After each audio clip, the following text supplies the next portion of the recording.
Several years ago, I started thinking about the story of the Iowa Sisterhood as a response to the somewhat cloying sweetness of Mother's Day, a day when many of my colleagues flee their pulpits. Delivering a message on this complicated relationship called motherhood is a minefield. After several years of congregants complaining that I either failed to acknowledge the saintliness and awesomeness of their own mothers, or that I failed to acknowledge their horrible childhood at the hands of an uncaring mother, I was at my loss. As a mother myself, I bounced back between both ends of the continuum. Every year, my marvelous child asks me what I want for Mother's Day, and every year I tell her forgiveness. I concluded that it might be more authentic to focus on the people who nurture, who birth or foster an idea and nurture it into its fullness, people who bend the arc toward a more just world. Many of them are women. Earlier, we heard about the women involved in the Massachusetts textile strike. About the same time, Julia Ward Howe and Anne Jarvis were preoccupied with birthing and nurturing a holiday called Mother's Day of Peace and trying to make this a national holiday. A group of women were preoccupied with birthing and nurturing churches in the middle of the United States. We don't hear much about the women of the 1880s and 90s because it was not so long ago that our only accounts of recent church history were preoccupied with the male personnel and their perspective. But revisionist scholarship has established that these women, the ministers' wives, the missionaries, the deaconesses, and all around lay workers, were actually doing what ministers did without the recognition or the salary. Let's start with the story of the Iowa Sisterhood. Some of the first women ordained in the United States in the mid 1800s were Universalist or Unitarian.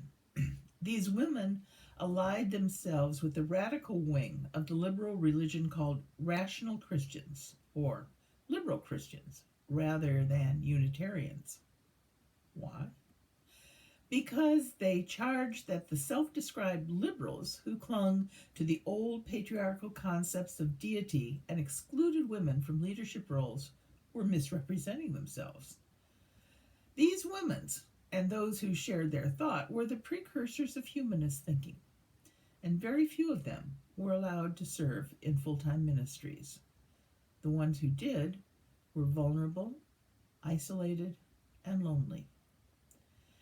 Cynthia Grant Tucker put it this way. She said, quote, however unorthodox in their theology and committed to other reforms, the liberal religionists were, as a rule, quite reluctant to alter their sex's assigned roles, and this was especially true when it came to the ministry.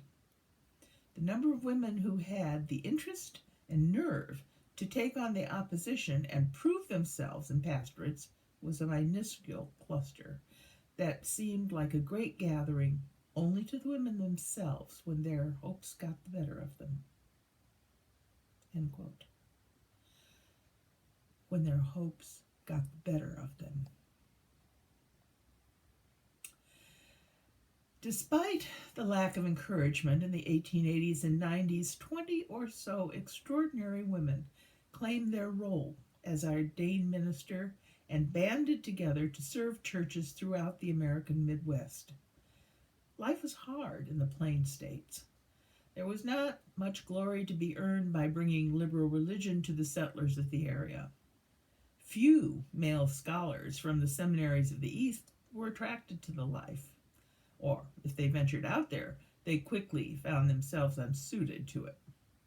But the Plains were beyond the recognition of Eastern religious hierarchy, and they were also remote from that hierarchy's rules and control. It was a place where women were accepted for their willingness to step in and serve, for their tenacity in the face of hardship, and for their ministry. Scholars suggest that one reason for the success of the Iowa Sisterhood was the non academic, pastoral approach that women brought to their churches. They were committed to a ministry that went beyond the once a week pulpit appearances, devoting themselves to raising church families all during the week, manifesting the popular metaphor of a church home. In other words, unlike their brother clergy, they walked the talk. Their sermons and worship services, Sunday school programs, and church socials enunciated the ideas and the practical needs of family and home. So did the down to earth architecture, utilitarian furnishings, and domestic use of interior space in the church buildings that they designed. The sisterhood's androgynous blend of business management, sound preaching, and maternal caretaking met the distinctive demands of those who broke with the Orthodox Church in the West. Not only did the frontier parishioners face the problems of poverty, sickness, and climate, but they were regarded as heretics of the worst kind by their Orthodox neighbors. Does this sound familiar? Non-Trinitarians were ostracized and persecuted. They were made the object of scorn at public revivals and had their businesses boycotted. What settlers longed for were not the academic orators, but sympathetic ministers with an optimistic faith. They wanted their ministers to enfold them in right, supportive communities and lighten their everyday load. Though the women clergy were barred from attending the Unitarians' Harvard, this very exclusion helped them educate them as no Eastern school could have done. They learned about what it meant to be a minority of outsiders on the frontier and not the established religious group in New England. They knew and addressed the need for their churches to serve as rural outposts of rationality and human warmth that could offer protection, comfort, nourishment. It was filling that need, not the law of supply and demand, that explained the enormous success in developing strong congregational life, impressive membership growth, and financial prosperity.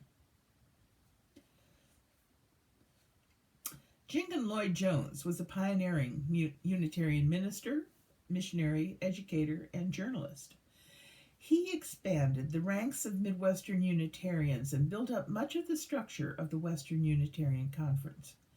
He was a staunch ally of the Iowa Sisterhood, so it was a happy day for the Sisterhood when Jones took the Western Unitarian Conference helm. In his weekly publication, Unity, Jones celebrated the efforts that women were making in pulpits and parish service, declaring that they were the strength of the Western movement, quite as much, if not more, than the men. When the 19th century came to a close, there was scarcely a liberal pulpit in Iowa and the contiguous states that had not at some time had a woman conducting its services. Any liberal brother who so much as hedged on the issue was taking the risk of putting his reputation and his contract in jeopardy. Today, I want to name those women who gave so much to our free religion under physical and social conditions that are unimaginable today. As we recognize them, pay attention to the number of them who were active in the women's suffrage movement, a movement that empowered the women textile workers to strike for equity and dignity. Florence Buck co-pastored churches with Marion Murdoch and served as Associate Secretary of Religious Education for the American Unitarian Association. When she moved to California, she frequently promoted women's suffrage. Adele Fuchs kept a rare journal of what went on among the network of women in the Western Unitarian ministry from the 1880s to the 1930s. Mary Edith Colson was financially supported in her theological education by Unitarian women who ran the Humboldt, Iowa Liberal Church and public school. In addition to serving the Unitarian Church in Ida Grove, Iowa, she worked for the National Women's Trade Union League as a union organizer. Mary Hoffendale Jenny Howe also served as an associate pastor to Marion Stafford in Des Moines and Sioux City, Iowa, but became disillusioned by the sluggish response to her radical gospel and disaffected by the denomination's neglect of its women. She was a leader in the National American Women's Suffrage Association, later leaving it for Alice Paul's Congressional Union, which became the National Women's Party. Carolyn Julia Bartlett Crane was ordained by the First Unitarian Church of Kalamazoo, Michigan, where she served for 10 years. She was also working with the 20th Century Club, the Women's Christian Temperance Union, and serving on the board of the Michigan Equal Suffrage Association. In 1891, she delivered the closing sermon at the National American Women's Suffrage Association in Washington, D.C. Mary Leggett persisted for almost 3 decades in trying to salvage ailing societies in the Midwest and New England. Ida C. Holton served churches in Algona, Des Moines, and Moline, all working to recruit young girls for the future ministry. Holton was invited to speak at the Women's National Council of the United States and at the conventions of the National American Women's Suffrage Association in Washington, D.C. in the 1890s and early 1900s. Marian Murdoch was ordained by Mary Safford and Eleanor Gordon in Iowa, but she moved to Kalamazoo for health reasons. There she met her domestic companion, co-pastor, and sister suffragette, Florence Buck. For 6 years, she and Buck served as co-pastors at Unity Chapel in Cleveland. Murdoch spoke at the 1894 convention of the National American Women's Suffrage Association.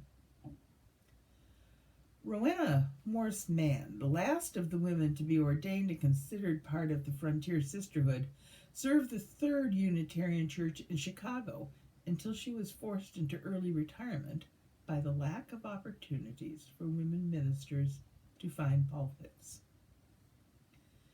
Anna Jane Norris worked alone in Colorado and Nebraska and farther west, trying to plant liberal congregations on what she described as poor soil, eventually turning away from parish ministry to social settlement work. Estella Elizabeth Pagdam, a graduate of both Smith's College and Meadville Theological School, served a small congregation in Perry, Iowa, but eventually accepted a church in Rutherford, New Jersey, where she remained a pastor for 22 years. Margaret Titus Olmsted was ordained to the Universalist ministry in 1894 and joined with the Unitarian women in leading small churches in Iowa at the turn of the century, but found tending to both a church and a family was too much, so she left the parish ministry. Mary Augusta Safford was the driving force behind the network of women who dominated the liberal ministry on the frontier in the late 19th century. She pastored churches in 3 cities and organized 7 more, which were self-supporting so as to be independent of Eastern patronage. She also served in the leadership of the suffragette campaigns in Iowa and Florida. In retirement, she organized the Unitarian Church in Orlando, Florida, and actively served that new congregation from 1910 till 1927. Gertrude von Pelthoz was the first woman to ever pastor a Unitarian church in England, but was accused of neglecting the Des Moines parish to campaign for suffrage. Lacking support, she went back to England. In 1901, Pelthoz was the only European woman delegate to attend the 4th International Congress of Religious Liberals, held in Boston. Elizabeth Tupper Wilkes was a strong mentor for Mary Safford. With the support of her husband, she spent 40 years in the Upper Great Plains starting new churches that opened positions for women. Wilkes was honorary vice president of the National Women's Suffrage Association representing South Dakota in 1994, and then she represented California at the International Women's Suffrage Conference in Budapest in 1913. Helen Grace Putnam spent her early childhood as a music teacher and editor before she decided, in middle age, to enter Unitarian ministry. After graduating from Meadville, she launched her mission in Jamestown, North Dakota in 1890. Local lore has it that she played piano in the saloon in exchange for the use of an upstairs hall for Sunday services. During this period, she also organized a congregation in Detroit Lakes, Minnesota, over 140 miles away. Fannie Barrier Williams was an African American teacher, social activist, clubwoman, lecturer, and journalist. With Cecilia Woolley, she was active in the development of the Frederick Douglass Center in Chicago. She was part of a group that started the National Association for the Advancement of Colored People, the NAACP, along with Frederick Douglass, Ida Wells Barnett, Francis Watson Harper, and W.E.B. Du Bois. Williams also worked with the suffragette Susan B. Anthony. Helen Wilson was taken under Mary Safford's wing to be her parish assistant and right hand in suffrage work. Cecilia Parker Woolley was one of the Super Six, the inner circle of women ministers on the frontier. She served parishes in and around Chicago, but unwilling to compromise what she believed, she left her church work after 4 years, and in 1904 forged a new ministry, a neighborhood house called the Frederick Douglass Center, to promote better race relations and serve the disadvantaged. In 1906, she founded the Frederick Douglass Women's Club, one of the few interracial clubs in Chicago. Amelia Murdoch Wing served as parish assistant in Humboldt, Iowa, where her older sister Marion had replaced Mary Safford as minister. Her main interest was in teaching small children, and she used her training to help the small Iowa communities establish kindergartens.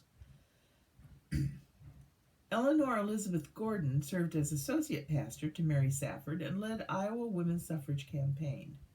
In 1912, she returned to full-time pastorate with the newly formed church in Orlando, Florida. Mila Tupper Maynard helped organize new liberal congregations in the Midwest and eventually moved to Denver, where she became involved in the Christian socialist movement led by Myron Reed. This radical redefinition of liberal religious identity led the Unitarian Settlement Office to drop her name from its list of ministers. Despite the grassroots Western success of these women and their churches, it did not translate into wider denominational acceptance. Women were seen as an embarrassment among the clergy back in Boston. By the turn of the 20th century, society in general experienced a reassertion of male authority.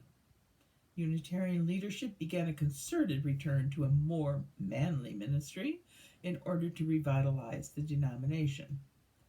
The move of rural congregations to the cities further undermined the sisterhood's efforts and congregations. Most of the women ministers were rushed into retirement. Others left to pursue work in peace, suffrage, and social work movements. Yet they remained vocal to the end about the rights of women and the place of church in society.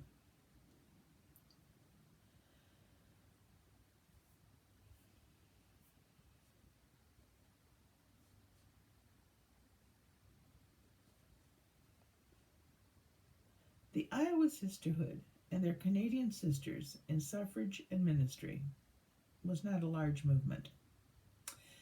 It did not radically alter the possibilities for women in Unitarian Universalist ministry. But in its time and place in the 20th century, it was a shining vision of women called to minister and men called to support their work.